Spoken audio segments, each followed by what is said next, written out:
On my birthday, my in-laws threw a surprise party for my husband's ex. She deserved the celebration you never earned, his mother said. I was handed a dirty plate and told to be useful. I left without saying a word. But 2 days later, what they saw in the family group chat changed everything.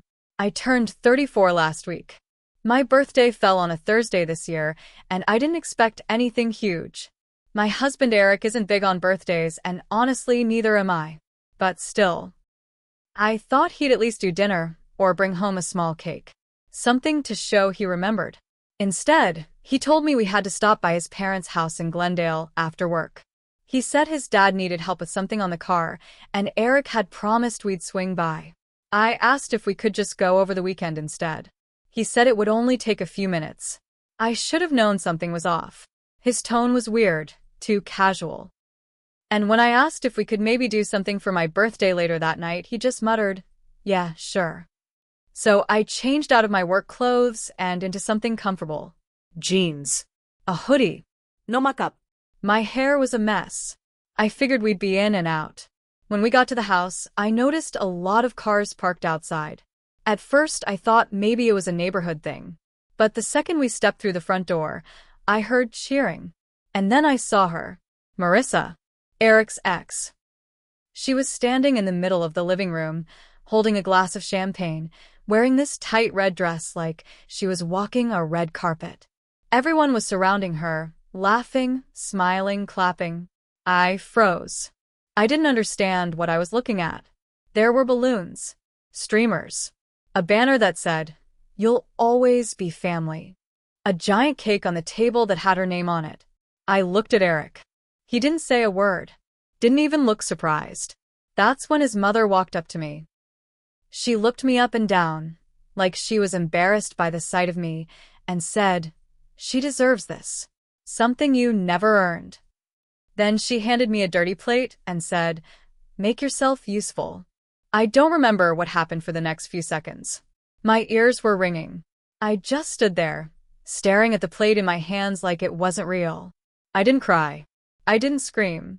I didn't say a single word. I set the plate down on the table and walked out. No one followed me. Not even Eric. I drove to a cheap motel off the 5 freeway and stayed there that night. I didn't want to go home. I didn't want to be anywhere near him.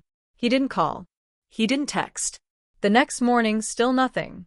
I sat on that motel bed and thought about everything. How I had been married to this man for 5 years.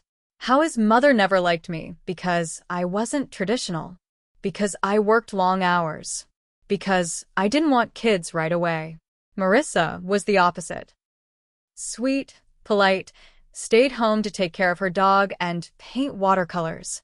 She and Eric had broken up years before we met, but his mom never moved on. Over the years, she'd compare us openly. Marissa used to make lemon bars from scratch. "Do you even bake?" Marissa was always so patient with Eric's father.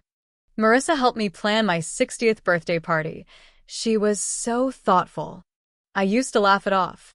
I thought I was being paranoid. But on my birthday, they didn't just cross a line. They buried it. 2 days after the party, I sent a single message to the family group chat. No warning. No emotion. Just facts. Just screenshots. And everything changed after that.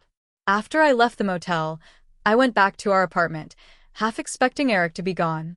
But he was still there, sitting on the couch, scrolling through his phone like nothing had happened.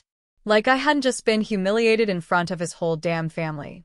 He didn't even look up when I walked in. "You disappeared," he said flatly. I dropped my bag by the door. "You let them do that to me. On my birthday." He finally looked at me, but there wasn't any regret in his face. Just annoyance. "It wasn't about you." That sentence. "It wasn't about you." That's when I knew I was married to someone who had never really been on my side. "You brought me into that house knowing they were throwing a party for your ex," I said, my voice shaking. "You let me walk in there looking like a fool while she got a cake and applause." Eric shrugged. "It made my mom happy. I didn't think you'd care that much." I packed a bag that night. Not because I had a plan, because I couldn't sleep under the same roof as someone who could say that to my face. The next morning, I started gathering everything. Not just clothes and toiletries. I printed receipts, screenshots, emails, photos. Every rude, condescending message his mom ever sent me. Every accidental text meant for Marissa that Eric swore he never replied to. Proof that he had been talking to her again. More than just casual catch-ups. One message from a month ago. Eric, she's not like you. She doesn't nag. She just listens. Marissa, I miss you too. And that family group chat? They'd added me years ago when we got engaged. It included Eric, his parents, his sister, and a few cousins. I never posted anything in it. Just read their messages like a ghost in the background. Until that Sunday morning. I posted a long message. No yelling. No name calling. Just calm, clear facts. Thank you all for the warm reminder that I will never be one of you. For those of you who cheered for Marissa while I stood in the kitchen washing your dishes, I've attached a few things you might find interesting. Then I sent the screenshots. The messages between Eric and Marissa. The photo of the cake with her name on it and the date of my birthday. A photo of me, holding the dirty plate his mother handed me. Then I left the chat. Within minutes, I started getting calls. His sister. His aunt. Even one of the cousins. Messages like, I had no idea and I'm so sorry flooded my inbox. Eric didn't say a word. But later that night, his phone started blowing up, and from the look on his face, the damage was setting in. His mother? She texted me, "You're making a scene. This will only hurt Eric's career." That's when I realized this wasn't just about feelings. This was about image, about control. And I still had more to say. The next few days were quiet, but not in a peaceful way. It was the kind of quiet where everything felt like it was waiting to explode. Eric tried to act like nothing had happened. He didn't apologize. Didn't ask if I was okay. He just stayed out of my way. But I noticed things. He was checking his phone constantly. His laptop, which he normally left open on the dining table, was suddenly password locked. He even started locking the bathroom door when he showered, something he hadn't done in years. Then the call came from my friend Natalie. Natalie used to work in the same law firm as Eric. She had moved on to another firm last year, but we kept in touch. She sounded hesitant, like she didn't want to be the one to tell me something, but she did. "I thought you should know," she said. Eric brought Marissa as his date to the firm's charity dinner last month. The one he said he had to fly solo to because you were busy. I had no words. That dinner was on a Friday night. I had stayed home with the flu. Eric left in a suit, kissed my forehead, and told me he'd keep it short. He didn't mention Marissa once. I hung up with Natalie and opened my laptop.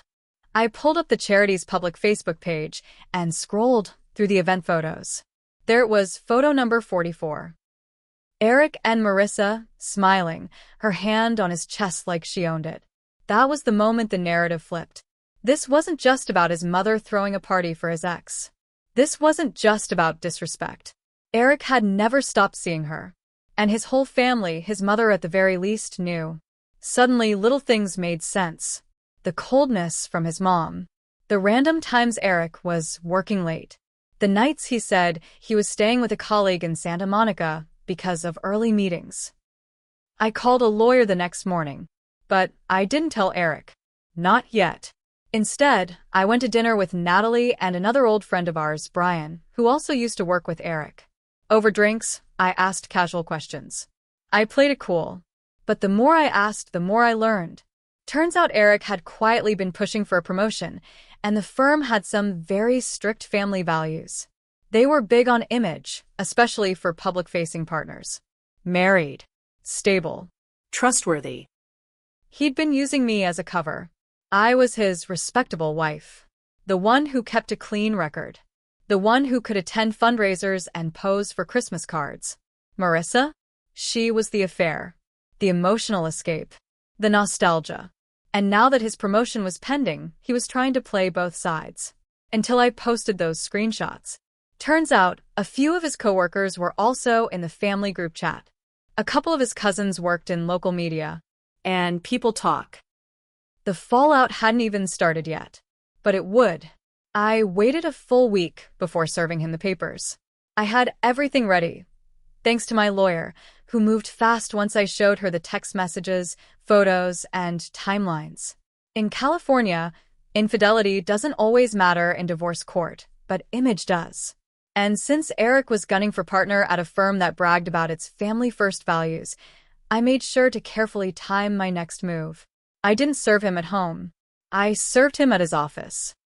During lunch hour, in the middle of a meeting, the process server walked right into the conference room, called out his name, and handed him the envelope. Inside was the petition for divorce, a printed copy of the group chat screenshots, the charity photo with Marissa, and a note I wrote by hand. You said it wasn't about me, but now it is. By 3 p.m., my phone lit up with messages from his coworkers. Natalie sent me a photo someone snapped. Eric, standing in the lobby, red-faced, holding the manila envelope like it was radioactive. He came home that night furious. You're ruining everything, he said. My career, my family. No. I cut him off. You did that. I just stopped covering for you. He tried to deny it. Said it wasn't technically cheating. That he and Marissa were just talking, that the dinner was a networking thing. I didn't argue. I just stared at him. That silence hit harder than anything I could have screamed. A week later, his promotion was paused indefinitely. Word had gotten out. Not because I made a big public statement, but because the truth leaked like it always does, through whispers, through screenshots, through quiet conversations behind closed doors. His mother tried to contact me, sent me a 2-paragraph apology, full of phrases like, "We didn't mean to hurt you," and "We always thought you were too strong to care about small things." I didn't respond. Instead, I posted a new photo in the family group chat. It was me, standing in front of a new apartment in Silver Lake, holding a key, Smiling. no caption needed. Then I left the group for good. Eric still tries to reach out once in a while. Says he misses the stability.